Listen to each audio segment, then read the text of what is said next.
తాకట్లో ఉన్న బంగారాన్ని విడిపించి ఆ రోజున మార్కెట్ ధర కట్టి మిగిలిన డబ్బును మీకు అందిస్తుంది కొమ్మూరి గోల్డ్.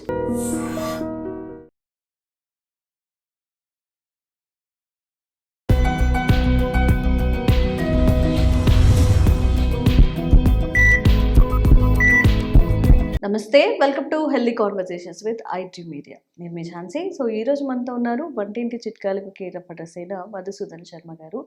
గత 35 ఏళ్లకు పైగా ఆయుర్వేద వైద్యంలో తనకంటూ ఒక ప్రత్యేక స్థానాన్ని ఏర్పరచుకున్నారు. మరి నరాల బలహీనత గురించి మనం మాట్లాడుకున్నట్లయితే నరాలు చచ్చిపడిపోవడం, బాగా వీక్ అయిపోవడం, దట్టు డయాబెటిక్ పేషెంట్లో ఎక్కువగా నర్వ్ సిస్టమ్ మీదే ఈ షుగర్ అనేది ప్రభావం చూపిస్తుందంటూ ఉంటారు. మరి ఈ నరాల బలహీనత నుంచి బయటపడడం ఎలాంటి ఫుడ్స్ తీసుకోవాలి, మన జీవన శైలి విధానం అనేది ఎలా ఉండాలి అడిగి తెలుసుకుందాము. నమస్తే సార్. నమస్తే.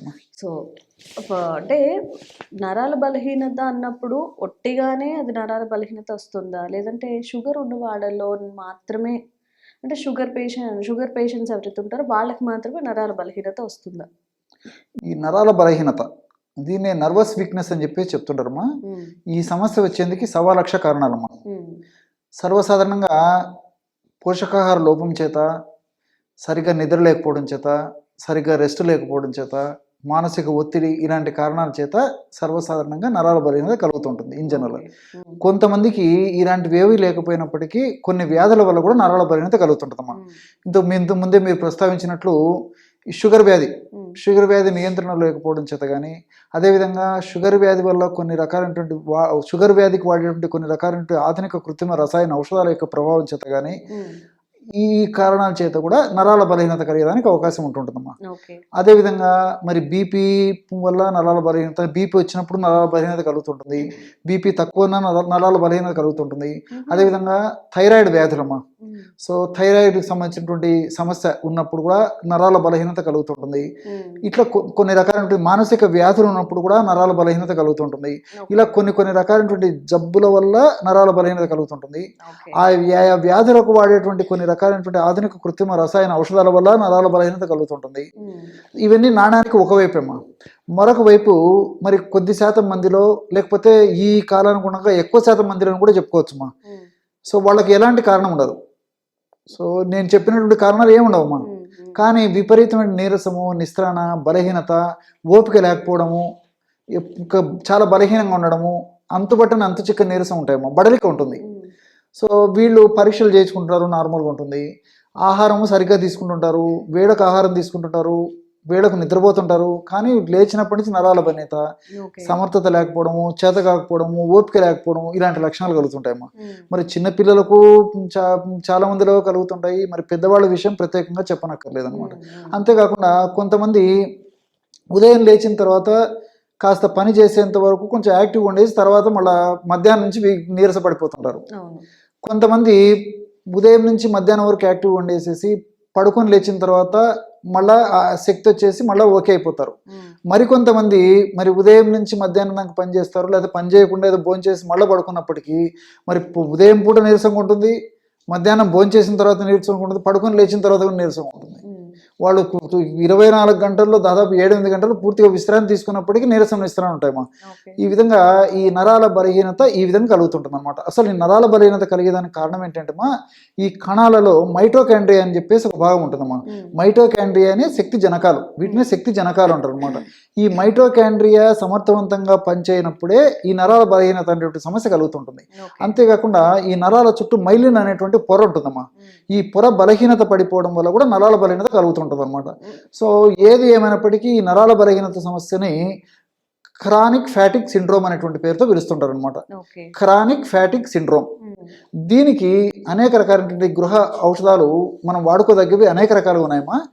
ఆయా వ్యాధులకు తగినటువంటి ఔషధాలు సేవిస్తూ కూడా ఇది వాడుకోవచ్చు. ఏ సమస్య లేనటువంటి వాళ్ళు, కేవలం నరాల బలహీనత సమస్య ఉన్నటువంటి వాళ్ళు కూడా ఇప్పుడు మనం చెప్పుకోబోయేటువంటి ఔషధం వాడుకోవచ్చు అమ్మా. కేవలం 4 పదార్థాలమ్మా. సో ఉసిరిక చూర్ణం 20 గ్రాములు, లవంగాల చూర్ణం 20 గ్రాములు, వామును వేయించి చేసినటువంటి చూర్ణం 20 గ్రాములు, దాల్చిన చెక్క చూర్ణం 20 గ్రాములు. అట్లే ఈ యొక్క వామును కూడా కాస్త వేయించాలమ్మా. సో ఉసిరికను వేయించక్కర్లేదు, వామును అదేవిధంగా లవంగాలను వేయించాలి. సో ఈ రెండింటిని వేయించేసి చూర్ణంలాగా తయారు చేసుకోవాలి. ఒక్కొక్కటి 20 గ్రాముల చొప్పున తీసుకుని అన్నిటిని బాగా కలపడం వల్ల బ్రహ్మాండమైనటువంటి ఔషధం తయారైపోతుందమ్మా. ఇది 40 రోజులకు వస్తుందమ్మా. మీకు క్యాలిక్యులేషన్ కూడా చెప్తాను చూడండి. 80 గ్రాముల ఔషధము 40 రోజులకు వస్తుంది. రోజు ఉదయం పూట ఆహారానికి ఒక అరగంట ముందు, రాత్రి పడుకునేటప్పుడు ఒక్కసారి కేవలము 1 గ్రాము తేనె వాడదగినటువంటి వాళ్ళందరూ కూడా కాస్త తేనె కలిపి వాడుకోవచ్చుమా.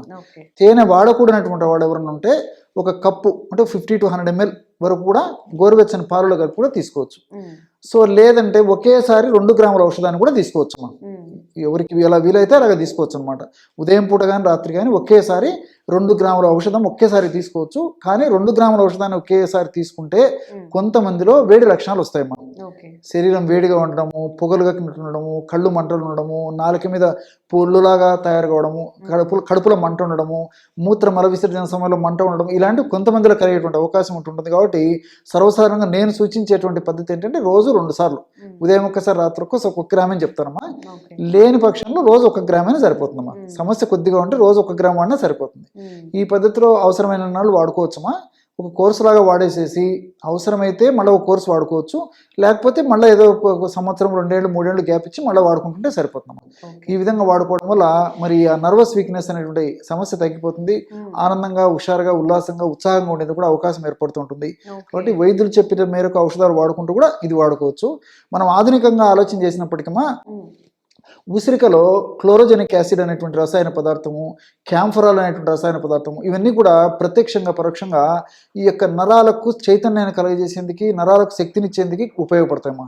అంతేకాకుండా ఉసిరికలో ఉన్నటువంటి సి విటమిన్ వ్యాధి నిరోధక శక్తిని పెంచేందుకు, దేహంలో ఉన్నటువంటి ఇన్ఫ్లమేషన్ అనేటువంటి ప్రక్రియను తగ్గించేందుకు, ఇన్ఫ్లమేషన్ రాకుండా ఉండేందుకు కూడా ఈ ఉసిరికలో ఉన్నటువంటి ఈ యొక్క విటమిన్ సి ఉపయోగపడుతుంది. అదేవిధంగా వాములో ఉన్నటువంటి థైమాలు, థైమోక్వినాలు, ఫ్లేవనాయిడ్స్, కార్వోకాలు ఇలాంటి అనేక రకాలైన రసాయన పదార్థాలు కూడా ప్రత్యక్షంగా పరోక్షంగా మనకు శక్తినిచ్చేటువంటి మైటోకాండ్రియాల సంఖ్యను పెంచడమే కాకుండా వాటి యొక్క పనితీరును పెంచేందుకు కూడా ఉపయోగపడతాయమ్మా. అదేవిధంగా లవంగాల్లో యూజినాల్ అనేటువంటి రసాయన పదార్థం ఉందమ్మా. ఈ యూజినాల్ అనేటువంటి రసాయన పదార్థం ఏం చేస్తుందంటేమా మెదడులో మనకి ఎస్టైల్ కొలిన్ అనేటువంటి పదార్థాన్ని ఉత్పత్తి బాగా చేస్తుంది. ఎప్పుడైతే ఎస్టైల్ కొలిన్ అనేటువంటి రసాయన పదార్థం ఉత్పత్తి బాగా జరుగుతుందో మనకు మానసిక ఒత్తిడి తగ్గిపోతుంది. నరాల బలహీనత మానసిక ఒత్తిడి వల్ల కలుగుతుంటుందమ్మా. ఈ మానసిక ఒత్తిడి ఎప్పుడైతే తగ్గిపోతుందో మనకు ఆ నరాల బలహీనత సమస్య నుంచి బయటపడవచ్చు. సో ఎస్టైల్ కొలిన్ అనేటువంటి రసాయన పదార్థం యొక్క ఉత్పత్తిని పెంచేసి మానసిక ఒత్తిడిని తగ్గించి నరాల బలహీనత తగ్గించేందుకు కూడా ఈ లవంగాలు ఉపయోగపడతాయమ్మా. అంతేకాకుండా ఇతర అనేక రకాల పోషకాలు కూడా నరాలను చైతన్యవంతం చేసేందుకు లవంగాలు ఉపయోగపడతాయి. చివరగా దాల్చిన చెక్క ఉన్నటువంటి సిస్టమిక్ యాసిడ్, సినమాల్డిహైడ్ ఇవన్నీ కూడా మైటోకాండ్రియా సంఖ్యను పెంచడమే కాకుండా మైటోకాండ్రియాను శక్తివంతంగా, సమర్థవంతంగా పనిచేసేందుకు ఉపయోగపడడం వల్ల మనకి ఆ నీరసము, నిస్సరణ, బలహీనత, అంతు చిక్కని బడలిక ఇవన్నీ తగ్గేందుకు అవకాశం ఉంటుందమ్మా. ఓకే. సో ఒక చిన్న టిప్ చాలా అద్భుతంగా పనిచేస్తుంది. సూక్ష్మంలో మోక్షం అమ్మా. తప్పకుండా ట్రై చేయండి. Thank you. ఓకేమ్మా. And for more videos, please subscribe to iDream. Please subscribe to iDream. Please subscribe iDream. And please subscribe to iDream.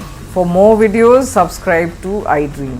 please like, share and subscribe to the channel. Congratulations, iDream.